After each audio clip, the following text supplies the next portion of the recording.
ഓണത്തിനോടനുബന്ധിച്ച് കേരളത്തിൽ 826.38 കോടി രൂപയുടെ മദ്യമാണ് ഇത്തവണ വിറ്റത്. കഴിഞ്ഞ വർഷത്തേക്കാൾ 50 കോടി രൂപയുടെ അധികം മദ്യം വിൽക്കാനും കഴിഞ്ഞു.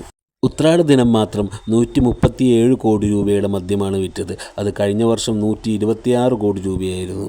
ഏറ്റവും കൂടുതൽ വിറ്റ മദ്യം ഔട്ട്ലെറ്റ് വച്ച് നോക്കുകയാണെങ്കിൽ കൊല്ലം ജില്ലയിലെ കരുനാഗപ്പള്ളിയിലാണ്. 1.46 കോടി രൂപയുടെ മദ്യമാണ് ഈ ഔട്ട്ലെറ്റിൽ നിന്നും ഉത്രാട ദിനത്തിൽ മാത്രം വിറ്റത്.